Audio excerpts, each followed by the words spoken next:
Hi hello good morning സിന്ധുസിന്റെ ഒരു പുതിയ വീഡിയോയിലിട്ട് എല്ലാവർക്കും സ്വാഗതം. എന്നാണ്ട് വിശേഷം? എല്ലാവരും സുഖമായിട്ടിരിക്കണോ? ഞാനിവിടെ സുഖമായിട്ടിരിക്കുന്നു. ഒരു കുഞ്ഞു യാത്ര വേറെ കൊണ്ടല്ല, ഉപ്പാറ വരെ പോകേണ്ട ഒരു ആവശ്യമുണ്ട്. അപ്പോൾ എന്നാ ഇന്ന് സ്കൂട്ടി കൊണ്ടുപോകുന്നില്ല എന്ന് വിചാരിച്ചു, ഇച്ചിരി നടക്കാമെന്ന് വിചാരിച്ചു. അപ്പം എന്താ എന്നാ സാരി ഇട്ടേക്കാന്ന് വിചാരിച്ചു കേട്ടോ. എന്താന്ന് ചോദിച്ചു കഴിഞ്ഞാൽ പുത്തൻ കിട്ടിയിട്ട് ഇടാണ്ടിരിക്കുകയായിരുന്നല്ലോ. അപ്പം ഇതും എനിക്ക് കാനഡക്കാർ കൊണ്ടു തന്നതായിരുന്നു കേട്ടോ. അന്ന് വേറെ കഴിഞ്ഞ ദിവസം ഒരു സാരി ഇട്ടില്ല, അതിന് കൊടുത്തിട്ടുള്ള സാരി. പക്ഷെ ഞാനിന്നൊന്നും ബ്ലൗസൊന്നും തയ്പ്പിച്ചില്ല, നമ്മുടെ ഈ ഏകദേശം ചേർന്ന ബ്ലൗസൊക്കെ ഇട്ടായിരുന്നു കേട്ടോ. അപ്പം കഴിഞ്ഞ ദിവസം മറ്റേ സാരി കൊടുത്തപ്പോഴത്തേക്കും കുറേ കമൻസ് ഉണ്ടായിരുന്നു, അതിന് ഒറ്റ കളറ് ബ്ലൗസ് ഇടുന്നതാണ് നല്ലത്. അപ്പോൾ അതിന് ഒറ്റ കളറ് ചേരുന്ന 2-3 ബ്ലൗസ് ഉണ്ട് കേട്ടോ. ഇനി ഇടയ്ക്ക് എപ്പോഴെങ്കിലും ഇടാം. അപ്പം ഞാൻ വിചാരിച്ചു ഇന്ന് ഏതായാലും പുറത്തൊക്കെ ഒന്ന് പോകാമല്ലേ, എന്നാൽ പുതിയതൊക്കെ ഇട്ടേക്കാമെന്നങ്ങ് വിചാരിച്ചു. നിങ്ങൾക്കൊക്കെ ഇഷ്ടമായോ? എനിക്ക് ഭയങ്കരമായിട്ട് ഇഷ്ടമായി കേട്ടോ. നല്ല ഭംഗിയുണ്ട്, എനിക്ക് ഭയങ്കരമായിട്ട് ഇഷ്ടമായി. താങ്ക് യു കേട്ടോ. അപ്പം രാവിലെ തന്നെ ചേട്ടായി കടയിലൊക്കെ പോയി. ഞാനിങ്ങനെ എന്നാ പറയുന്നത്, എനിക്ക് 1-2 സാധനങ്ങൾ മേടിക്കേണ്ടതുണ്ട്. അത് കുഞ്ഞു കുഞ്ഞു സാധനങ്ങളൊക്കെ. അതിപ്പോൾ ചേട്ടായിയുടെ സമയം ശല്യം ചെയ്യണ്ടല്ലോ എന്ന് കരുതിക്കൊണ്ട് ഞാൻ തന്നെ പോയേക്കാന്ന് വിചാരിച്ചു. പിന്നെ എനിക്ക് വേറൊരു കമ്മിറ്റിയുടെ ഒരു ഭാഗമായിട്ട് പുറമെ പോകേണ്ടയും കാര്യമുണ്ട്, നമ്മുടെ സംഘത്തിൻ്റേത് പ്രമാണിച്ച്.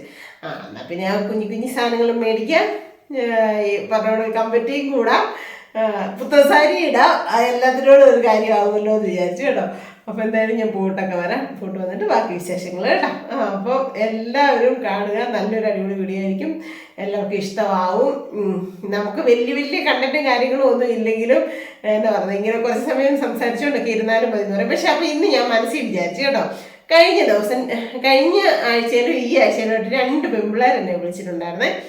എനിക്ക് ഒന്നാമത്തെ കാര്യം ഈ തൊഴിലുറപ്പിനൊക്കെ പോകുന്നതുകൊണ്ട് ഇപ്പം ഇച്ചിരി സമയം കുറവാണ്, മറ്റുള്ളവരുടെ സംസാരം കേൾക്കാനാണെങ്കിലും ഒക്കെ യൂട്യൂബിൽ വാട്സപ്പ് നോക്കാനൊക്കെ ഇച്ചിരി സമയം കുറവാണ്. കാരണം നമുക്ക് വീഡിയോ എടുക്കണം, വീഡിയോ എഡിറ്റ് ചെയ്യണം, വീട്ടിലെ പണി മൊത്തം ചെയ്യണം. തൊഴിലുറപ്പിനോട് പോകുന്നതിന് എനിക്ക് ശകലം സമയം കമ്മിയാകുന്നുണ്ട്. എങ്കിലും ഞാൻ എന്നാ പറയുന്നത്, അത്യാവശ്യം കോളുകളൊക്കെ എടുക്കാറുണ്ട് കേട്ടോ. അതുകൊണ്ട് തന്നെ വാട്സപ്പിൽ മെസ്സേജ് ഇടുന്നവർക്ക് പിറ്റേ ദിവസം തന്നെ ഒന്ന് റിപ്ലൈ കിട്ടിയില്ലെങ്കിൽ ആരും വിഷമിക്കണ്ട, ഞാൻ റിപ്ലൈ പതിയെ തന്നേക്കാം. അതിപ്പോൾ 2-3 ദിവസം കൂടെ അല്ലേ ഉള്ളൂ ഇനി തൊഴിലുറപ്പ്. അപ്പം ഇന്നത്തെ ഒരു വീഡിയോ ആ 2 പിള്ളേരുടെ കഥയായിരിക്കും കേട്ടോ. അല്ല, 2 പിള്ളേരുടെ അനുഭവം, കഥയല്ല. അയ്യോ, അതെനിക്ക് പറയണം തോന്നി, ഞാനത് മനസ്സിൽ ഓർത്തായിരുന്നു. അപ്പം അവരെ ആരാണെന്ന് എന്താണെന്ന് പറയാതിരുന്നാൽ മതിയല്ലോ. ശരിക്കും പീഡ അനുഭവിക്കുന്ന 2 പെൺകുട്ടികൾ കേട്ടോ. പീഡയും ഒത്തിരി ഒരു പരിധി വരെ നമ്മുടെ പേരൻസിൻ്റെ കയ്യിലുണ്ട്, ഒരു പകുതി വരെ കുഴപ്പങ്ങൾ. ഈ പറയുന്ന സംഭവങ്ങളെല്ലാം കെട്ടിച്ചു വിട്ടുമെന്നും പറഞ്ഞുകൊണ്ട് അങ്ങോട്ട് കൊടുത്ത് അങ്ങനെയൊക്കെ ആകുമ്പോഴത്തേക്കും ഒക്കെ ഒരു പരിധി വരെ ശരിയാകത്തില്ല. അപ്പം എന്തായാലും ഞാൻ പോയിട്ടൊക്കെ വരാം, വന്നിട്ട് ഞാൻ പറയാം കേട്ടോ. അപ്പം എൻ്റെ കാണുന്ന ഒരു ഒട്ടുമിക്ക ഇത് കൂടുതലും ലേഡീസ് ആയിരിക്കും, അവർക്കൊക്കെ ഒരു ഉപകാരപ്രദമായിരിക്കും. നമ്മൾ അമ്മമാർക്ക് മക്കളെ കെട്ടിച്ചു വിടാനൊക്കെ ഉള്ള അമ്മമാരൊക്കെ കാണും, അങ്ങനെയുള്ളവർക്കൊക്കെ ഒരു ഉപകാരപ്രദമായ നല്ലൊരു വീഡിയോ ആയിരിക്കും കേട്ടോ. അപ്പോൾ ആരും മിസ് ചെയ്യാതെ കാണുക. അപ്പം ഞാൻ പോയിട്ടൊക്കെ വരാവേ. അപ്പോൾ പോയിട്ടൊക്കെ വന്നു കേട്ടോ. മടുത്തു, നടക്കാതിരുന്നിട്ട് നടന്നിട്ടേ ഇന്ന് എനിക്കൊരു രാവിലെ ഒരു പറ്റുപറ്റിയേ. ഞാനുണ്ടല്ലോ വലിയ കാര്യത്തിൽ സാരിയൊക്കെ ഇട്ടില്ലേ, അന്നെങ്കിൽ ഒരു റീൽസൊക്കെ എടുക്കാമെന്ന് പറഞ്ഞുകൊണ്ട് പുറത്ത് കൊണ്ടുപോയി സ്റ്റാൻഡ് ഓണാക്കി വെച്ച ഭയങ്കര കാറ്റായിരുന്നു കേട്ടോ. എന്നിട്ട് ഏറ്റവും പൊക്കത്തി വെച്ചു എൻ്റെ ഫുൾ സാരി ഡ്രസ്സും ഒക്കെ കിട്ടാൻ വേണ്ടിയിട്ട് കേട്ടോ. എന്നിട്ട് ഇത് കണ്ടോ, കാറ്റടിച്ചതാണേ, മറിഞ്ഞങ്ങ് സ്റ്റാൻഡ് ഒടിഞ്ഞു, താഴ്വശം കാലും പോയി. ഇന്നാളത്തേത് ഞാൻ ഇവിടെ ഒന്ന് പറഞ്ഞു വന്നിട്ട് ഒരു വിധത്തിൽ അഡ്ജസ്റ്റ് ചെയ്തൊക്കെ വെച്ച് ചെയ്യുമായിരുന്നു. രാവിലെ തന്നെ എനിക്ക് ഭയങ്കര സങ്കടമായിപ്പോയി. എന്നിട്ട് ഈ സ്റ്റാൻഡ് എന്താ അവിടെ കടയിൽ എവിടെയെങ്കിലും ഉണ്ടോ എന്ന് നോക്കാൻ നോക്കി 2 കടയിൽ നോക്കിയിട്ട് ഇല്ല. എത്ര സ്റ്റാൻഡായി ഇപ്പം ഈ 2 വർഷം കൊണ്ട് എനിക്കറിയത്തില്ല. വെയിലായിരുന്നു, അതുകൊണ്ട് കുട കൊണ്ടുപോയായിരുന്നു. മൂടി വയ്ക്കുക, വലിയ വെയിലെന്ന് പറയാൻ പറ്റത്തില്ല, മൂടി വയ്ക്കുക. പിന്നെ പേഴ്സിനകത്തൊന്നും ഇല്ല, കാര്യമായിട്ടുള്ളതൊന്നുമില്ല. ഫോണെടുത്തത് വെച്ചില്ല, ഫോണും തൂവാനേ ഉള്ളൂ കാര്യമായിട്ട്. പിന്നെ ഞാൻ മേടിച്ച സാധനങ്ങൾ എന്താണെന്ന് പറയാം. ഇത് ഭയങ്കര വിലയുടെ സാധനമൊന്നുമല്ല, പക്ഷേ എനിക്ക് ആവശ്യപ്പെട്ട സാധനങ്ങളാണ് കേട്ടോ. ഇത് ഈ ഡബിൾ സ്റ്റിക്കർ പൊട്ടിക്കുന്ന ഇതില്ലേ, അത് കഴിഞ്ഞ് പോയായിരുന്നു. പിന്നെ കഴിഞ്ഞിടയ്ക്ക് എനിക്ക് കുറേ നൂലൊരു അടുത്തുനിന്ന് ഗിഫ്റ്റ് കിട്ടിയായിരുന്നു. പക്ഷെ ഞാനത് തന്നെ ഞാനിവിടെ അങ്ങനെ തയ്ക്കുന്നില്ലാത്തതുകൊണ്ട് ഞാൻ വേറൊരാൾക്ക് കൊടുത്തു. ഇപ്പോൾ എന്നിട്ട് എനിക്ക് അത്യാവശ്യം ഒന്ന് തയ്ക്കാൻ നോക്കി. ഇപ്പോൾ നൂലില്ല, ഞാനിങ്ങനെ ചെറുതായിട്ടൊക്കെ ഒന്ന് മെഷീനൊക്കെ ഒന്ന് സെറ്റാക്കി റെഡിയാക്കിയേ. പിന്നെ ചേട്ടായിക്ക് കുറേ ക്രീമുകൾ കിട്ടിയിരിപ്പുണ്ട്. പക്ഷേ ചേട്ടായിക്ക് ഫെയറാലോലിയാണ് ഇഷ്ടം. എന്നിട്ട് ചേട്ടായി പറഞ്ഞിട്ടുണ്ടായിരുന്നു ഫെയറാലോലി ഒരെണ്ണം മേടിക്കണമെന്ന്. മറന്നുപോയെന്ന് തോന്നുന്നു. അത് മറ്റേ ക്രീമൊക്കെ ഇരിക്കുന്നത് കണ്ടിട്ടാണോ എന്നറിയത്തില്ല. അപ്പം ഞാനൊരു ചേട്ടായിക്ക് ഒരു ഫെയറാലോലി മേടിച്ചു. നൂലിനൊക്കെ ഭയങ്കര വിലയാണ് കേട്ടോ. ഇപ്പോൾ തയ്യക്കൂലി കൂടിയെന്ന് പറഞ്ഞിട്ട് കാര്യമില്ല, നൂലിനും സിബിനും എല്ലാം വിലയായി. പിന്നെ ഈ നമ്മുടെ തുണിയിലൊക്കെ ഒട്ടിക്കുന്ന കല്ലും പൂവൊക്കെ ഒട്ടിക്കുന്ന ഒരു പശ മേടിച്ചു.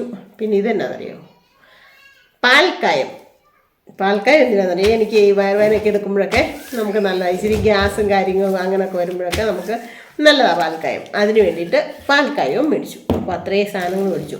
വലിയ ഓനക്കാര്യം ഇതാണോ വലിയ ഷോപ്പിംഗ് എന്ന് വിചാരിക്കും. പക്ഷെ കുഞ്ഞി പിന്നെ ഒരു അത്യാവശ്യ സാധനം മേടിച്ചു. എന്നാണെന്നറിയോ, സൂചി. ഇത് ഞാൻ ഇതേ തന്നെ സൈഡിൽ കുത്തി വെച്ചേക്കാൻ പറഞ്ഞതാണ് കേട്ടോ. അതെ കണ്ടോ, കവറെ കെട്ടാതിരുന്നാൽ മതി, അതിൻ്റെ സൈഡിൽ കുത്തിയാൽ മതി എന്ന് പറഞ്ഞപ്പോൾ കുഞ്ഞു സാധനങ്ങളാണെങ്കിലും നമുക്ക് ഒരു സൂചിയാണെങ്കിലും തക്ക സമയത്ത് ഇല്ലെങ്കിൽ എന്നാ പറയുക, നമുക്കൊരാവശ്യത്തിന് വേണ്ടിയിട്ട് ആ സമയത്ത് അതില്ലെങ്കിൽ ഭയങ്കര പാടാണ്.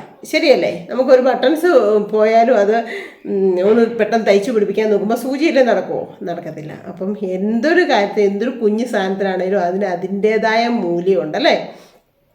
അപ്പം അത്രയും സാധനങ്ങളൊക്കെ മേടിച്ചു, തിരിച്ചു വന്നു, 2 കപ്പ് വെള്ളം കുടിച്ചു. എന്നിട്ട് നിങ്ങളുടെ മുമ്പിലോട്ട് ഇരുന്നതാണ് കേട്ടോ. എന്നാൽ ഇതിൻ്റെ വീഡിയോയും കൂടെ എടുത്തിട്ടാട്ടെ ബാക്കി കൂടെ എടുത്തിട്ട് നമുക്ക് പിന്നെ ഡ്രസ്സൊക്കെ മാറാമെന്ന് വിചാരിച്ചു.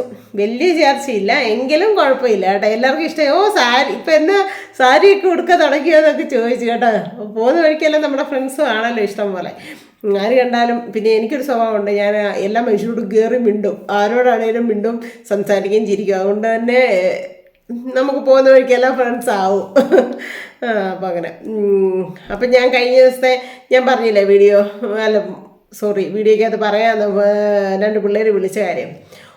2 മക്കൾക്കും 2 പെൺമക്കൾക്കും, മക്കളെന്ന് ഞാനങ്ങ് പറഞ്ഞെന്നുള്ളൂ കേട്ടോ, ആ 2 പെൺകുട്ടികൾക്കും പിള്ളേരില്ല കേട്ടോ. ഒരാളുടെ കല്യാണം കഴിഞ്ഞിട്ട് 4-5 വർഷം കഴിഞ്ഞ് ആ മോളെ ആദ്യം ഒന്ന് കല്യാണം കഴിപ്പിച്ചതായിരുന്നു കേട്ടോ. നല്ല വിദ്യാഭ്യാസമൊക്കെ ഉള്ളൊരു പെൺകുഞ്ഞാത്, നല്ല ജോലിയും ഒക്കെ ഉണ്ടായിരുന്ന.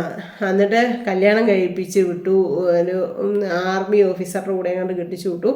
എന്നിട്ട് ഒരേ ഒരു ദിവസം അവിടെ നിന്നുള്ളൂ. അവിടെ ചെന്ന് കഴിഞ്ഞപ്പോൾ ഈ പെൺകുട്ടിയെ ഭയങ്കരമായിട്ട് ആ ഒറ്റ ഒരു ദിവസം കൊണ്ട് തന്നെ ഭയങ്കരമായിട്ട് ടോർച്ചർ ചെയ്തു. പിന്നെ അതിനെന്തോ മെൻ്റലി എന്തോ പ്രശ്നം ഉണ്ടായിട്ട് ആർമിയിൽ നിന്നൊക്കെ തിരിച്ചു വിട്ടേക്കുന്നതായിരുന്നു. അതൊന്നും ഇവർ അന്വേഷിച്ചപ്പോൾ അറിഞ്ഞില്ല. അങ്ങനെ പിറ്റേ ദിവസം തന്നെ ആ ഒരു ദിവസം ഒരു രാത്രി അവിടെ കഴിഞ്ഞിട്ടുള്ളൂ. എന്നിട്ട് പിറ്റേ ദിവസം ആ മോള് തിരിച്ചു പോകുന്നു. ഇത് വയലൻ്റാന്ന് കണ്ടപ്പോൾ ഇതിൻ്റെ അമ്മ ഈ പെങ്കൊച്ചിനെ വിളിച്ചുകൊണ്ട് അടുത്ത് കിടത്തി, സാരമില്ല നാളെ നമുക്ക് ഹോസ്പിറ്റലിൽ കൊണ്ടുപോകാൻ അങ്ങനെ ഉള്ളതാണ് എന്നൊക്കെ പറഞ്ഞെന്ന് പറഞ്ഞു. അപ്പം ദാമ്പത്യപരമായിട്ടുള്ള ജീവിതം ഒന്നും ജീവിച്ചിട്ടില്ല. ആ അമ്മയുടെ കൂടെയാണ് ഞാൻ അന്ന് ആ രാത്രി ഉറങ്ങിയത്, പേടിച്ചിട്ട് തിന്നോമേന്ന് പറഞ്ഞു. എന്നിട്ട് പിറ്റേ ദിവസം ഇവരുടെ വീട്ടുകാർ വന്ന് ആ കൊച്ചിനെ ഇങ്ങ് കൂട്ടിക്കൊണ്ടു വന്നു. അത് കഴിഞ്ഞ് പെൺകുട്ടി പറഞ്ഞു ഞാൻ പോകത്തില്ല എന്ന് പറഞ്ഞാൽ അങ്ങനെ പറഞ്ഞ് വീട്ടിൽ തന്നെ അങ്ങ് നിന്നു. പിന്നെ ഒരു ദിവസമല്ലേ കാണുള്ളൂ, പക്ഷേ അത് നിയമമാണല്ലോ. എന്നിട്ട് പിന്നെ അങ്ങനെ നിയമപരമായിട്ട് ഇത് കല്യാണ ബന്ധമെല്ലാം പെടുത്തി പെട്ടെന്ന് തന്നെ ആയതുകൊണ്ട് ലീഗലി ഒത്തിരി വലിയ താമസങ്ങളും കാര്യങ്ങളും ഒന്നും വന്നില്ല. അന്വേഷിച്ച് കഴിഞ്ഞപ്പം ആ മനുഷ്യനാണ് പ്രശ്നം. അതുകൊണ്ട് തന്നെ ഈ പെൺകുട്ടിക്ക് പെട്ടെന്ന് നീതി കിട്ടി. രണ്ടാമത് വീട്ടിൽ വന്ന് നിന്ന് ഈ പറഞ്ഞ കണക്ക് തന്നെ വീണ്ടും കെട്ടിച്ചു വിട്ടു. വീണ്ടും കുറച്ചാളം കണ്ട് കഴിഞ്ഞപ്പോഴത്തേനും കെട്ടിച്ചു വിട്ട് ഈ മോളെക്കാട്ടി ഇച്ചിരി ഏജ് കൂടുതലാണ് ആ മനുഷ്യന്. എന്നിട്ട് എന്താ ചെയ്യുന്നതെന്ന് ചോദിച്ചു കഴിഞ്ഞാൽ എനിക്കെല്ലാം അറിയാം, പ്രായം ഉള്ളതുകൊണ്ട് എനിക്കെല്ലാം അറിയാം. ഞാൻ പറയുന്നത് മാത്രം നീ അങ്ങ് അനുസരിച്ചാൽ മതി, കേട്ടാൽ മതി, അങ്ങനെ ഇങ്ങനെയാന്ന് പറഞ്ഞാൽ അങ്ങനെ അങ്ങ് ആദ്യമൊക്കെ ചോർത്തു. സാരമില്ല, മുമ്പോട്ടേക്ക് ഇങ്ങനെ പോയി ഇതായിരിക്കും ജീവിതം എന്നൊക്കെ ഓർത്തു. ഒന്ന് പേടിക്കൊണ്ട് ചെയ്തതല്ലേ. അത് കഴിഞ്ഞ് അവൾ അത്യാവശ്യം നല്ല സാമ്പത്തികപരമായിട്ടെല്ലാം നല്ല ഹൈടെക് ആൾക്കാരാണ് കേട്ടോ. കാശിനൊന്നും ഒരു ബുദ്ധിമുട്ടും ഇല്ല, പൈസയൊക്കെ ഇഷ്ടം പോലെയുള്ള വ്യക്തികളാണ്. പക്ഷേ എന്തൊരു കുഞ്ഞു സാധനം മേടിക്കണമെങ്കിലും ആദ്യമൊക്കെ ഈ മോള് ജോലിക്ക് പോകുന്നുണ്ടായിരുന്നു. അത് കഴിഞ്ഞപ്പോൾ അവളെ ജോലിയിൽ നിന്നൊക്കെ ഇതാക്കി ഒരു ഫ്ലാറ്റിനകത്താക്കിയൊക്കെയാണ് ഇപ്പം ഞാൻ ഈ പറയുന്ന ആദ്യത്തെ കൊച്ചിൻ്റെ കാര്യമാണ്. അവളെ ഫ്ലാറ്റിനകത്താക്കിയേക്കുക. എന്നിട്ട് കെട്ടിയവൻ ജോലിക്ക് രാവിലെ ഇറങ്ങിപ്പോവും, പുള്ളിക്ക് തോന്നുന്ന സമയത്ത് എപ്പോഴെങ്കിലുമൊക്കെ വരും. എന്നാ പറയുന്നത്, ഈ വീട് ആക്കുന്നതെന്നോ അല്ലെങ്കിൽ തുണിയൊക്കെ തേക്കാനായിട്ടോ അല്ലെങ്കിൽ നമ്മുടെ വീട്ടിലെ ഫുഡ് ഉണ്ടാക്കി കൊടുക്കാനോ വീട് വൃത്തിയാക്കാനോ അങ്ങനെയൊക്കെയുള്ള ഒരു ആളായിട്ട് മാത്രമാണ് ആ പെൺകുട്ടിയെ കാണുന്നത്. ഒരു എന്നാ പറയുന്നത്, താലി കെട്ടി വീട്ടിൽ കൊണ്ടുവന്ന് കഴിഞ്ഞാൽ തൻ്റെ ശരീരത്തിൻ്റെ പാതിയാണെന്നാണ് അല്ലേ, അങ്ങനെയല്ലേ ചിന്തിക്കേണ്ടത്. അല്ലാത്തവർ കല്യാണം കഴിക്കാൻ പോകരുതല്ലേ. ഈ കൊച്ചിനെ ഒന്നും ചെയ്യാൻ പറ്റില്ല. എന്നിട്ടും ഓർത്തോണേ 3 വർഷമായി പിള്ളേരൊന്നുമില്ല. ഇങ്ങനെ പിള്ളേരുണ്ടാകണമെങ്കിലും അവർ ദാമ്പത്യപരമായിട്ടുള്ളൊരു ജീവിതമൊക്കെ വേണമല്ലോ, സന്തോഷകരമായിട്ടുള്ള. പുറത്ത് കൊണ്ടുപോകും, എന്തെങ്കിലും അത്യാവശ്യം ഡ്രസ്സോ കാര്യങ്ങളോ എന്തെങ്കിലും വേണമെങ്കിൽ വാങ്ങിച്ചു കൊടുക്കും. പിന്നെ അങ്ങനെ ചിലപ്പോഴൊക്കെ ഹോട്ടലിലൊക്കെ കൊണ്ടുപോയി ഫുഡൊക്കെ വാങ്ങിച്ചു കൊടുക്കും, ഫ്ലാറ്റിൽ കൊണ്ടൊക്കെ കയറ്റും. ഇതാണ് ആ കൊച്ചിനുള്ള ഒരു ഇച്ചിരിയെങ്കിലും ഒരു ആശ്വാസം കിട്ടുന്ന കാര്യം, അത്രയേ ഉള്ളൂ. അല്ലാണ്ട് വേറെ ഒരു ഇതുമില്ല. അപ്പോൾ ഈ കൊച്ചിങ്ങനെ അന്വേഷിച്ച് ഇതെന്നാന്ന് അറിയത്തില്ലല്ലോ അങ്ങനെ ഇങ്ങനെയാന്നൊക്കെ വിചാരിച്ച് അന്വേഷിച്ചെന്ന് വെച്ചാൽ വേറെയുള്ള രീതിയിലൊന്നും ആ മനുഷ്യനെ തെറ്റായ രീതിയിലൊന്നും ആ പെൺകുട്ടി സങ്കല്പിക്കാൻ പോലും പറ്റത്തില്ലായിരുന്നു. എന്നിട്ട് എന്നോ ഒരു ദിവസം ഫോണിനകത്ത് എന്തോ ഒരു ഇത് കണ്ടിട്ട് ശ്രദ്ധിച്ച് കഴിഞ്ഞപ്പോഴത്തേനും ആ മനുഷ്യൻ്റെ അമ്മാവൻ്റെ ഭാര്യയായിട്ട് ചാറ്റിങ്ങും കാര്യങ്ങളൊക്കെ. അപ്പോൾ അവർ പ്രായം കൊണ്ട് ഏകദേശം ഒരേ മുണക്ക, അമ്മായിയാണെന്ന് പറഞ്ഞാലും ഈ ആളുടെ പ്രായം കൊണ്ട് ഒരു മുണക്ക. ഇവിടെ ഒരു കുഞ്ഞു വെച്ചല്ലേ, അങ്ങനെ സംശയമൊക്കെ ആയി, അങ്ങോട്ടും ഇങ്ങോട്ടും ചോദ്യവും പറച്ചിലും കാര്യങ്ങളും ഒക്കെ ആയി കഴിഞ്ഞപ്പോഴും പിന്നെ ദേഹോപദ്രവമൊക്കെ തുടങ്ങി. അപ്പോൾ പിന്നെ പെങ്കൊച്ചൊന്നും മിണ്ടാതായി. ഇപ്പോൾ അതിൻ്റെ ജീവിതം എന്ന് പറഞ്ഞു കഴിഞ്ഞാൽ അതിൻ്റെ അച്ഛനും അമ്മയും അങ്ങ് മരിച്ചുപോയി, ആരുമില്ല. ഒരു സിസ്റ്ററാണുള്ളത്, അവൾ ഹൈടെക് ആയിട്ട് വേറെ സ്ഥലത്താണുള്ളത്. അവൾക്ക് വന്ന് ഒന്നും ഹെൽപ്പ് ചെയ്യാനൊന്നും പറ്റില്ല. അതാണ് 2-3 പ്രാവശ്യം പറഞ്ഞപ്പോൾ പറഞ്ഞാൽ അങ്ങനെയൊക്കെയാണ് ജീവിതം, നിനക്ക് ആദ്യത്തേതും ഇങ്ങനെ രണ്ടാമത്തേതും ഇങ്ങനെ, അപ്പോൾ ആ പെൺകുട്ടിയുടെ ഭാഗത്താണ് മിസ്റ്റേക്ക് എന്നുള്ള രീതിയിൽ വഴക്ക് പറഞ്ഞ് നീ അങ്ങനെയൊക്കെ അങ്ങ് ജീവിക്കുക, അങ്ങനെ ഇങ്ങനെ ആരുമില്ല പറയാനും ആ കൊച്ചിൻ്റെ മനസ്സിലെ സങ്കടം പറയാനും ഒന്നും. അങ്ങനെ ഇരുന്നപ്പോഴെങ്ങാണ്ടാണ് എൻ്റെ യൂട്യൂബിൻ്റെ ഇതിനകത്ത് നമ്മുടെ ഡിസ്ക്രിപ്ഷൻ ബോക്സിലെ നമ്പർ കണ്ടിട്ട് ഇങ്ങനെ വിളിച്ച് സംസാരിച്ചാണ് കേട്ടോ. ഭയങ്കര വിഷമം തോന്നി എന്ന് പറഞ്ഞാൽ ഇന്നത്തെ കാലത്ത് നമുക്ക് അച്ഛനും അമ്മയും നമ്മുടെ അടുത്തില്ലെങ്കിൽ, നമുക്ക് ഇല്ലെങ്കിൽ, ഭർത്താവിൻ്റെ ഒരു സപ്പോർട്ടും കൂടെ നമുക്കില്ലെങ്കിൽ ഈ ഭൂമി എങ്ങനെ ജീവിക്കാൻ പറ്റും? ഈ ഒരു കണക്കിന് അതും ഇപ്പം എന്നാണ്ട് 30-32 വയസ്സെങ്ങാണ്ടായെന്ന് പറഞ്ഞു. നല്ല പഠിച്ച് നല്ല ഒരു പൊസിഷനിൽ ഇരുന്ന കൊച്ചാണ്. ജോലിക്കും വിടത്തില്ല, ഈ ഇതിനകത്ത് തന്നെ ഇരുന്നോണം. ഒരു പരിധി കഴിഞ്ഞ് ഒന്നും ചെയ്യാൻ പറ്റത്തില്ല. എല്ലാം ഇച്ചിരി സാധനങ്ങൾ മേടിച്ചുകൊണ്ട് കൊടുത്ത് ആ സാധനം കൊണ്ട് അഡ്ജസ്റ്റ് ചെയ്ത് ജീവിച്ചോണം. ആദ്യമൊക്കെ പിന്നെ പുറത്തൊക്കെ ആണെങ്കിലും ഒന്ന് കൊണ്ടുപോകും ഒക്കെ ചെയ്യുമായിരുന്നു പറഞ്ഞു. ഇപ്പോൾ അങ്ങനെ ഒന്നുമില്ലെന്ന് ഒന്ന് ആലോചിച്ച് നോക്കിയേ. ഒരു പരിധി വരെ നമ്മുടെ ഉത്തരവാദിത്തം തീർക്കുന്ന മാതിരിയാണ് കെട്ടിച്ചു വിടുന്നത് അല്ലേ? ഒരു പരിധി വരെ എന്ന് എനിക്ക് തോന്നുന്നു. എൻ്റെ ഒരു ജീവിതം എടുത്ത് നോക്കിയാലും ഉത്തരവാദിത്തം തീർത്ത മാതിരിയായിരുന്നു എന്ന് പറഞ്ഞവർക്ക്. അതല്ല ചെയ്യേണ്ടത്. നമ്മൾ പാടുപെട്ട് 10-23 വയസ്സ് അല്ലെ 10-18 വയസ്സ് വരെ നമ്മൾ നൊന്ത് പ്രസവിച്ച് വളർത്തി വലുതാക്കി പിള്ളേരെ കെട്ടിച്ചു വിടുമ്പോൾ അവർക്ക് കുടുംബത്തിൽ അവിടെ പ്രശ്നമാണോ സങ്കടമാണോ, അല്ലെങ്കിൽ നമ്മൾ കൂടെ പോയി ഒന്ന് അന്വേഷിക്കുകയും എല്ലാം ഒന്ന് അറിഞ്ഞിട്ട് വേണം ചെയ്ത് വിടാനായിട്ട്. അല്ലാണ്ട് ഒരു ബാധ്യത ഒഴിക്കുന്ന മാതിരി ആവാൻ പാടില്ല ഒരു മക്കളുടെ കല്യാണം. ഇതല്ലെങ്കിൽ ചിലപ്പോൾ പെൺപിള്ളേരുടെ ഭാഗത്തുനിന്ന് എന്തെങ്കിലും മിസ്റ്റേക്ക് ഇതൊക്കെ പ്രശ്നങ്ങളോ ഒക്കെ ആ കുടുംബത്തിൽ ഉണ്ടായെങ്കിൽ അവരെ പൂർണ്ണമായിട്ട് ജീവിക്കാൻ അനുവദിക്കുക. അവർക്ക് പൂർണ്ണമായിട്ട് ആ മകനെ വിട്ടുകൊടുത്ത് അങ്ങനെ ജീവിക്കാൻ അനുവദിക്കുക. അങ്ങനെയെങ്കിലും ഒരു കാര്യം ചെയ്യുക. ഇത് ആ മനുഷ്യൻ്റെ അമ്മയും സഹോദരന്മാരും ഒക്കെ ഉണ്ട്. അവർക്കെല്ലാവർക്കും ഈ പെൺകൊച്ചിനെ ഭയങ്കര ഇഷ്ടമാണ്. പക്ഷേ ഈ കൊച്ചിന് അവരോട് ഇങ്ങനെ ഈ പരാതിയും പരിഭവവും പറയാൻ പറ്റത്തില്ലല്ലോ. അവരുടെ കൂടപ്പറപ്പുകൾക്കൊക്കെ എന്നെ ഇഷ്ടമാണ്, അമ്മയ്ക്കും ഭയങ്കര ഇഷ്ടമാണ്. പക്ഷേ അവരുടെ ആരുടെയും കൂടെ ഒരു ദിവസം നിർത്താനോ താമസിപ്പിക്കാനോ ഒന്നും ആൾ വിടത്തുമില്ല. ഈ ഫ്ലാറ്റിനകത്ത് ഇങ്ങനെ ഇരുന്നോളൂ ഒന്ന് ഓർത്ത് നോക്കിയേ. ഇന്നാൾ ഇതേപോലെ നമ്മളോട് ഒരു ചേച്ചി പറഞ്ഞുകൊണ്ട് പെട്ടെന്ന് എൻ്റെ മനസ്സിലോട്ട് ഓർമ്മയെ വരിക. ആ ചേച്ചിക്ക് 3 മക്കളുണ്ട്, നല്ല പൊസിഷനില്ല. പക്ഷേ ആ മക്കൾ നോക്കത്തില്ല. ഒരു കെട്ടിയവനും നോക്കത്തില്ല. കെട്ടിയവൻ കൊണ്ട് ഈ ഫ്ലാറ്റിനകത്ത് അടച്ചിട്ട് ഒരു റൂമും ഒരു ബാത്റൂമും കൊടുത്തേക്കാണ്. എൻ്റെ പറഞ്ഞാൽ ഇതൊക്കെ എന്തൊരു ലോകമാണ് ആലോചിക്കുന്നത്. അപ്പം ഞാനൊക്കെ ഓർക്കുകയാണെ, ഞാനൊക്കെ എന്ത് നല്ല ഭംഗിയായിട്ടാണ് ജീവിക്കുന്നത്. സത്യം, നമുക്ക് നമ്മുടെ മക്കളെ ഒരു എന്നാ പറയുന്നത് വളർത്തുക എന്നുള്ള ഒരു ഉത്തരവാദിത്വം നല്ല ഭംഗിയായിട്ട് തന്നെ ഞാൻ ചെയ്തിട്ടുണ്ട്. അവർ സ്വയം വർക്കാറായപ്പോൾ അവർ അതിൽ ഹാപ്പിയായിട്ട് ജീവിക്കുന്നതിൽ ഞാൻ സന്തോഷിച്ചാണ് ജീവിക്കുന്നത്. അവരവരുടെ ഭാര്യ ഭർത്താവ് അല്ലെ 2 മക്കളും നല്ല ഹാപ്പിയായിട്ട് അവർ ജീവിക്കുന്നുണ്ട്, അവരുടെ സന്തോഷങ്ങൾ നോക്കി. അപ്പോൾ പിന്നെ നമ്മൾ എന്തിനാണ് സങ്കടപ്പെടുന്നത്? നമ്മൾ നമ്മുടെ കാര്യം നോക്കി ഹാപ്പിയായിട്ട് ജീവിക്കുമ്പോൾ ഒരു പരിധി വരെ എൻ്റെ ദൈവമേ കുറേ വേദനകളും ദുഃഖങ്ങളും ഒക്കെ തന്നെങ്കിൽ ഇപ്പോൾ എന്നെ തമ്പുരാൻ കാത്ത് ഭയങ്കരമായിട്ട് പരിപാലിച്ചായിരുന്നു ഞാൻ മുമ്പോട്ട് പോകുന്നത്. ഇങ്ങനെ ഓരോ കാര്യങ്ങൾ അറിയുമ്പോൾ ഉണ്ടല്ലോ ചങ്കിനകത്തൊരു പിടപ്പാണ് കേട്ടോ, ഭയങ്കരമായിട്ടൊരു വിഷമം. ഞാൻ എന്നിട്ട് കുറേ ആശ്വാസങ്ങളൊക്കെ പറഞ്ഞു, സിന്ധുമേടെ മാതാവിൻ്റെ അടുത്ത് തിരി കത്തിച്ചൊന്ന് അപേക്ഷിക്കാൻ പോകുന്നത്.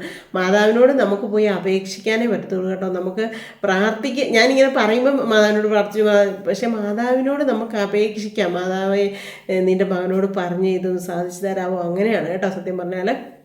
അപ്പം മാതാവിൻ്റെ അടുത്ത് പോയി ഒന്ന് അപേക്ഷിക്കാവോ, സിന്ധുമ്മ തിരികെത്തിക്കുമ്പോൾ എനിക്ക് വേണ്ടി ഒന്ന് തിരികെത്തിക്കാവോ, അല്ലെങ്കിൽ ആൾ എന്നെ വേണ്ടെങ്കിൽ വേണ്ടാന്ന് വെച്ച് ഡൈവോഴ്സ് ചെയ്തങ്ങ് വിട്ടേക്കട്ടെ, ഞാൻ എവിടെയെങ്കിലും വല്ല കോൺവെൻറ്റിലോ അങ്ങനെ എവിടെയെങ്കിലും ക്രിസ്ത്യൻസാണ് കേട്ടോ, കോൺവെൻറ്റിലോ എവിടെയെങ്കിലും പോയി ജീവിച്ചോളാം, അല്ലെങ്കിൽ ഞാൻ സ്വയമായിട്ട് ജോലി ചെയ്താണെങ്കിലും ഞാൻ എങ്ങനെയെങ്കിലും ജീവിച്ചോളാം. എനിക്ക് എൻ്റെ കാരണവന്മാർ വിദ്യാഭ്യാസവും തന്നിട്ടുണ്ട്, സ്വർണവും തന്നിട്ടുണ്ട്, സ്വത്തും തന്നിട്ടുണ്ട്. പിന്നെ ഇങ്ങനെ ഞാൻ എൻ്റെ ജീവിതകാലം അത് ഒരു കുഞ്ഞുണ്ടെങ്കിൽ അതിൻ്റെ മുഖത്തോട്ട് നോക്കിയാലും ഇരിക്കാൻ സിന്ധുവെന്ന് പറഞ്ഞുകൊണ്ട്.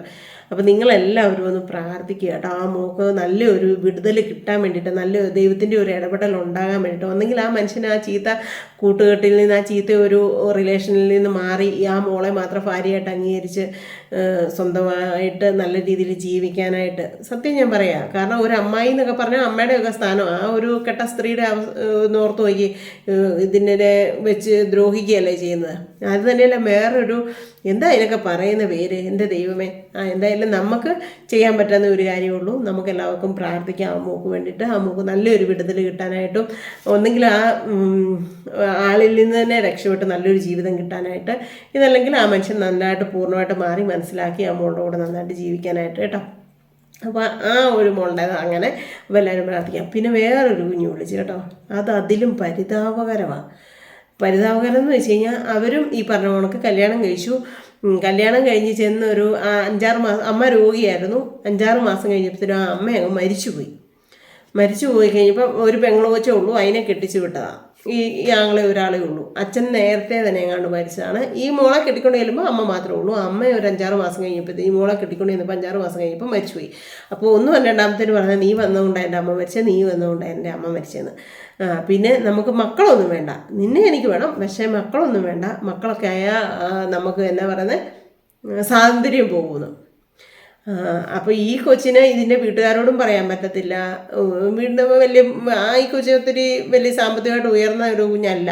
അപ്പം വലിയൊരു ഇതില്ല അതിൻ്റെ വീട്ടിൽ പോയി നിൽക്കാനായിട്ട്.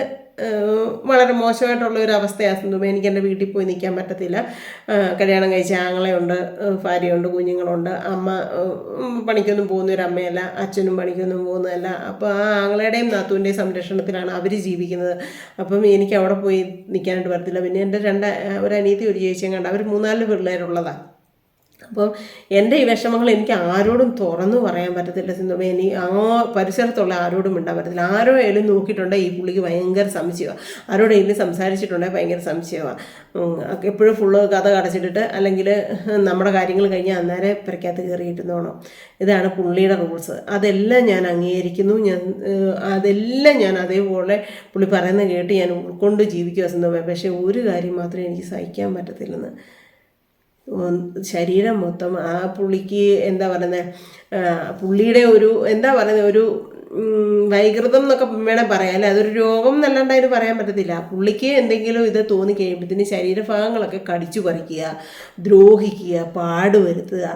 ശരീരത്തൊക്കെ പാടുവരുത്തി കഴിഞ്ഞിട്ട് ഇത് ചെയ്യാൻ ഭയങ്കര സന്തോഷമാണ്, എന്തോ ആവേശം കിട്ടുന്ന മാതിരി ഭയങ്കര സന്തോഷമാണെന്ന് പുള്ളിക്ക്. നമ്മളിപ്പം ഒരു തുണ എന്ന് പറഞ്ഞു കഴിഞ്ഞാൽ രണ്ടുപേരുടെ മനസ്സൊരുമിച്ച് സന്തോഷത്തോടെ സ്നേഹത്തോടെ ജീവിക്കുന്നതാണ് ഒരു ദാമ്പത്യം. അല്ലാണ്ട് സെക്സിന് മാത്രമായിട്ട് ഒരു സ്ത്രീയെ കല്യാണം കഴിച്ചു, അവളെ നമ്മുടെ എന്താ പറയുന്നത് പരാക്രമത്തിനനുസരിച്ച് ആ സ്ത്രീയെ വിനിയോഗിക്കുക, അതല്ല ദാമ്പത്യ ജീവിതം. ആണോ? ഒരിക്കലുമല്ല. നമ്മുടെ സ്ത്രീകൾക്ക് പുരുഷനോടും ഒരു ഇഷ്ടം തോന്നണം, പുരുഷന് സ്ത്രീയോടും ഒരു ഇഷ്ടം തോന്നണം. എങ്കിൽ മാത്രമേ ആ ഒരു ജീവിതം നല്ല നിലയാകത്തുള്ളൂ അല്ലേ? അങ്ങനെയല്ലേ നമ്മളെല്ലാവരും? ഒരു കണക്കിന് ഒരു പരിധി വരെ ദാമ്പത്യ ജീവിതത്തിൽ അങ്ങോട്ടും ഇങ്ങോട്ടും മനസ്സുകൊണ്ട് തമ്മിലുള്ള ഒരു സ്വരുമയും സ്നേഹവും ഒന്നും ഇല്ലെങ്കിൽ എങ്ങനെ ബെഡ്റൂമൊക്കെ പങ്കിടാൻ പറ്റും? ഒരു കാരണവശാലും പങ്കിടാൻ പറ്റത്തില്ല. മനസ്സുകൊണ്ട് നമുക്ക് വെറുപ്പായി കഴിഞ്ഞാൽ നമുക്ക് അവരുടെ സമീപനം പോലും നമുക്ക് ഇഷ്ടമില്ലാണ്ടാവും. ശരിയല്ലേ? ഒരു പരിധി വരെ. എൻ്റെ ദൈവമേ. അപ്പോൾ ആ കൊച്ചി പറയാം, എൻ്റെ സിന്ധുമേ രാത്രിയാകുന്നത് എനിക്ക് പേടിയാണ്. സത്യമാ സിന്ധുമേ, കരഞ്ഞോണ്ടാണ് പറയുന്നത് കേട്ടോ, കരഞ്ഞോണ്ട് പറയാം സിന്ധുമേ, എനിക്ക് രാത്രിയാകുന്ന പേടിയാണ്. എങ്ങോട്ടെങ്കിലും ഇറങ്ങി ഓടിപ്പോയാലോ നോക്ക്. 2-3 പ്രാവശ്യം ഞാൻ സൂയിസൈഡ് ചെയ്താലോ എന്ന് ഞാൻ വിചാരിച്ചു. കാരണം അതേപോലെ എനിക്ക് കുളിക്കുമ്പോൾ എൻ്റെ ശരീരഭാഗങ്ങൾ മൊത്തം നീറ്റല വേദനയാണ്. ശരിക്കും അത് പറയുന്നത് കേട്ടപ്പോണ്ടല്ലോ ഞാൻ അറിയാണ്ട് കരഞ്ഞുപോയി. സത്യം ഞാൻ പറയാം, ഹൃദയമുള്ളവർക്ക് ഇത് മനസ്സിലാവും. അത് തന്നെയല്ല എൻ്റെ പൊന്നെ, ഇങ്ങനെയുള്ള പീഡയൊക്കെ ഓർക്കുമ്പോൾ തന്നെ എനിക്ക് പേടിയാണ് സത്യം പറഞ്ഞാൽ അങ്ങനെയൊക്കെ ഉള്ള കാര്യങ്ങൾ. അപ്പോൾ ഈ രണ്ട് പിള്ളേരുടെ കാര്യങ്ങൾ കേട്ടിട്ടുണ്ടല്ലോ, എനിക്ക് ഭയങ്കര പിന്നെ മനസ്സിനകത്തൊരു വിങ്ങൽ നീറ്റലുമായിപ്പോയി. സത്യം ഞാൻ പറയാം. അന്ന് മുതൽ ഞാൻ അതുങ്ങൾക്ക് വേണ്ടി പ്രത്യേകം പ്രാർത്ഥിക്കുന്നുണ്ട് കേട്ടോ. എന്തെങ്കിലും ഒരു വ്യത്യാസം വിടുതലും ഒക്കെ കിട്ടണേ ദൈവമേ. നമുക്ക് അതല്ലാണ്ട് നമുക്ക് എന്നെ ചെയ്യാൻ പറ്റും? നമുക്ക് എന്തെങ്കിലും ചെയ്യാൻ പറ്റുമോ? നമുക്ക് എവിടെ കിടക്കുന്ന കുഞ്ഞുങ്ങളാ എന്നാന്ന് പോലും അറിയത്തില്ല. അല്ലെങ്കിൽ നമ്മളെ കൊണ്ട് ഒരു പരിധി വരെ എന്നാ ചെയ്യാൻ പറ്റും. പക്ഷേ ആ കൊച്ച് എന്നോട് പറയുന്നത്, സിന്ധുമ്മയുടെ വീഡിയോ കാണുമ്പോൾ എനിക്ക് എന്തോ ഒരു പോസിറ്റീവ് കിട്ടും, ഒരു ശകല എനർജി കിട്ടും. അപ്പോഴാണ് ഞാൻ രാവിലെ തന്നെ എന്തെങ്കിലും ഒന്ന് ഇച്ചിരി പണികളും കാര്യങ്ങളും ഒക്കെ ചെയ്യുന്നത്. പിന്നെ എനിക്ക് ഭയങ്കര ടെൻഷനും വെപ്രാളുക. ഈ പുള്ളി വീട്ടിലോട്ട് പണി കഴിഞ്ഞ് വരുന്ന ഓർമ്മ. ആ പുള്ളി എന്തോ ഇത് കൂട്ടുപണിക്ക് പോകുന്ന മനുഷ്യനെ കണ്ടാണ് കേട്ടോ. ഈ മേശിരിപ്പണിക്ക് പോകുന്നത് കണ്ട് മനുഷ്യനാണ്. പക്ഷെ പുറത്തൊക്കെ പുള്ളി നല്ല ഡീസൻ്റാണ്, എല്ലാവരോടും നല്ല ഡീസൻ്റാണ്. പുള്ളിയുടെ കൂട്ടുകാരെയൊക്കെ വീട്ടിൽ കൊണ്ടുവരികയും ഒക്കെ ചെയ്യും, ഫുഡ് കൊടുക്കുകയും വർക്കുകയൊക്കെ ചെയ്യും. അന്നേരമൊക്കെ നല്ല മനുഷ്യനാണ്. ഒരു മനുഷ്യൻ ആ പുള്ളിയെക്കുറിച്ച് മോശപ്പെടുത്തി പറയത്തില്ല സിന്ധുവേ. പക്ഷെ എൻ്റെ അടുത്ത് മാത്രം ഇങ്ങനെ ചെയ്യുന്നതെന്ന്. പുള്ളിയുടെ ഏറ്റവും വലിയ വിനോദം എന്ന് പറഞ്ഞാൽ ശരീരഭാഗങ്ങൾ കടിച്ചു പറിക്കുക, ദ്രോഹിക്കുക, നോവിക്കുക. സത്യം പറഞ്ഞാൽ ആദ്യം ഞാനിത് കുറച്ച് സമയം കിട്ടിയപ്പോൾ എനിക്ക് ഭയങ്കരമായിട്ട് വിഷമം തോന്നി. അത് ഞാൻ പറഞ്ഞു, മോനെ നീ ആ പുള്ളിക്ക് വേദന അറിയത്തില്ലാണ്ടായിരിക്കും, അപ്പം നീയും സ്നേഹം നടിച്ച് തന്നെ കടിച്ചു, നീയും അതേപോലെ തന്നെ തിരിച്ച് ദ്രോഹിക്കണമെന്ന്. ഒരു പ്രാവശ്യം എങ്ങാണ്ട് എന്തോ പറഞ്ഞ് തള്ളി മാറ്റുമോ കടിക്കുമോ ദേഷ്യപ്പെടുവോ പിച്ചുവോ എന്തോ ഈ പെൺകുട്ടി ചെയ്തെന്ന് അന്ന് ഊടുപാട് ദ്രോഹിച്ചെന്ന്. അതുകൊണ്ട് എനിക്ക് പേടിയാ സിന്ധുമ്മയെന്ന്. എനിക്ക് ആ മനുഷ്യൻ വരുന്ന ഓർക്കുമ്പോഴേ പേടിയാണ്. എന്നാ ഒരു ജീവിതമാണ് ഞാൻ ഓർക്കുന്നത്. ഒരു പരിധി വരെ നമ്മൾ ഉത്തരവാദിത്തം തീർക്കാൻ വേണ്ടിയിട്ട് പെൺപിള്ളേരെ കെട്ടിച്ചു വിടും. ആ പെൺപിള്ളേർ അനുഭവിക്കുന്ന പീഡ എന്നതാണ് ശരിക്കും അനുഭവിക്കുന്നത് കുഞ്ഞുങ്ങളുണ്ട് ഭൂമിയിൽ. അല്ലാണ്ട് നമ്മൾ അങ്ങനെയായിരുന്നു ഇങ്ങനെയായിരുന്നു, അവർ സോപ്പ് തന്നില്ല, അവർ ചോറ് തന്നില്ല, അവർ വിളമ്പി തന്നില്ല, അവരല്ലേ എന്നെ അങ്ങനെ പറഞ്ഞു, അവരിങ്ങനെ പറഞ്ഞു എന്നൊക്കെ പറഞ്ഞൊക്കെ കുറ്റം വകുപ്പൊക്കെ പറയുന്ന കുഞ്ഞുങ്ങളും ഉണ്ട്, അമ്മമാരും ഉണ്ട്. പക്ഷെ അതൊന്നുമല്ല. ഇങ്ങനെ ഓരോ രീതിയിൽ പീഡ അനുഭവിക്കുന്ന എത്രയോ പിള്ളേരുണ്ട്. എൻ്റെ ദൈവമേ, അത്ഭുതം തോന്നിപ്പോയി. അതൊക്കെ വെച്ച് നോക്കുമ്പോഴത്തേക്കും ദൈവമേ, എൻ്റെ മക്കളെല്ലാവരും സ്വർഗത്തിലാണ് ജീവിക്കുന്നത് ഞാൻ മനസ്സിൽ വിചാരിച്ചു. പിന്നെ നമ്മൾ നമ്മുടെ മക്കളെ കാണുന്നവളെ കണ്ട് ചിലപ്പോൾ വഴക്കും കാര്യങ്ങളും ഒക്കെ പറയും, അതൊക്കെ സ്വാഭാവികമാണ്. ഒരു കുടുംബത്തെ എന്നാ പറയുന്നത്, നന്നായി നല്ല രീതിയിൽ പോകണം, നല്ല നീറ്റ് ആൻഡ് ക്ലീൻ ആയിട്ടിരിക്കണം, ശരീരശുദ്ധിയായിട്ട് വൃത്തിയായിട്ട് കുളിച്ച് വൃത്തിയായിട്ടിരിക്കണം.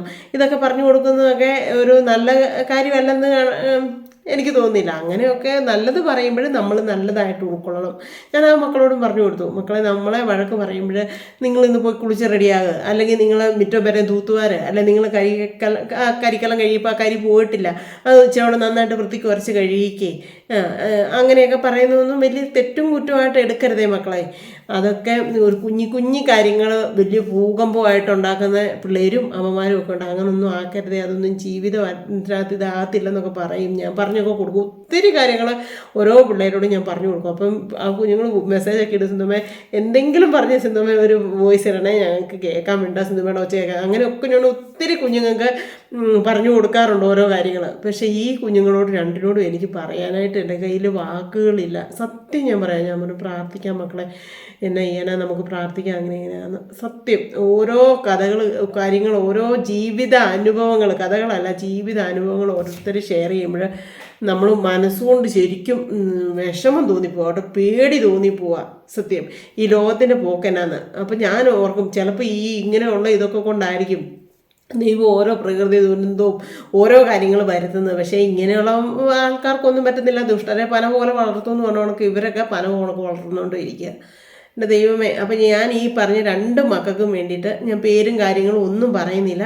എനിക്ക് ഒരാഗ്രഹമുണ്ട് രണ്ടുപേരെ ഒന്ന് കാണണം എന്നൊക്കെ. എന്നെയും കാണുമെന്ന് അവർക്കും അതിയായ ആഗ്രഹം ഉണ്ടെന്ന് പറഞ്ഞു. അവർക്ക് ഒരു കാലത്തും വന്ന് കാണിച്ച പരിപാടിയൊന്നും നടക്കില്ല എന്നൊക്കെ പറഞ്ഞു. എങ്കിലും എൻ്റെ മനസ്സിലുണ്ടാകും കുഞ്ഞുങ്ങളെ രണ്ടിനും ഒന്ന് കാണണം, ഒന്ന് ചേർത്ത് പിടിക്കണം എന്നൊക്കെ. കാരണം എന്നാ പറയുന്നത്, വിലയുള്ളവരുടെ അടുത്ത് നമ്മൾ സ്നേഹം കാണിച്ചിട്ടേ കാര്യമുള്ളൂ അല്ലേ എന്ന് പറഞ്ഞുകൊണ്ട് എനിക്ക് ആ പിള്ളേരെ ഒന്ന് ഭയങ്കരമായിട്ട് എൻ്റെ മനസ്സിലൊരു ഭയങ്കരമായിട്ട് ഒരു അമ്മയുടെ ഒരു സ്നേഹം എൻ്റെ മനസ്സിലുണ്ട് ആ മക്കളോട് രണ്ടുപേരോടും. അപ്പം ഞാൻ എന്നും പ്രാർത്ഥിക്കുന്നുണ്ട്. എൻ്റെ ഫാമിലി മെമ്പേഴ്സായ നിങ്ങളെല്ലാവരും ആ കുഞ്ഞുങ്ങൾക്ക് വേണ്ടി ഒന്ന് പ്രാർത്ഥിച്ചേക്കണം കേട്ടോ. അവരുടെ ജീവിതത്തിൽ ദൈവമേ നീ ഒന്ന് ഇടപെടണേ, എൻ്റെ തമ്പുരാനെ, ജീവനുള്ള തമ്പുരാനെ നീ ഒന്ന് ഇടപെടണേ എന്ന് നിങ്ങളെല്ലാവരും ഒന്ന് പ്രാർത്ഥിക്കണം കേട്ടോ. അപ്പോൾ ഇന്ന് സത്യം പറഞ്ഞാൽ വലിയ സന്തോഷമായിട്ടൊക്കെ പോയിട്ടൊക്കെ വന്നതാണ്. അപ്പോഴത്തേനും പെട്ടെന്ന് ആ കുഞ്ഞുങ്ങളുടെ കാര്യങ്ങൾ ഓർത്തപ്പോഴത്തേനും മനസ്സിൽ വിഷമം വന്നു. നമുക്ക് ഹൃദയമുള്ളവർക്കുണ്ടല്ലോ, മറ്റുള്ളവരുടെ വേദനകൾ കേൾക്കുമ്പോൾ നമ്മുടെ ഉള്ളിനുള്ളിൽ ഒരു നീറ്റലും പോച്ചിലും ഉണ്ടാവും. നമ്മൾ ഇച്ചിരിയെങ്കിലും അങ്ങനത്തെ എന്തെങ്കിലുമൊക്കെ വേദനകളൊക്കെ അനുഭവിച്ചിട്ടും കൂടെ ഒക്കെ ഉള്ളവരാണെങ്കിൽ നമുക്ക് പെട്ടെന്ന് ഫീൽ ചെയ്യും. അപ്പം എല്ലാവരും പ്രാർത്ഥിക്കാം നമുക്ക് വേണ്ടിയിട്ട്. അത്രയൊക്കെ ഉള്ളൂ ഇന്നത്തെ വീഡിയോ. നാളെ നല്ലൊരു വീഡിയോ വരാം കേട്ടോ. അപ്പം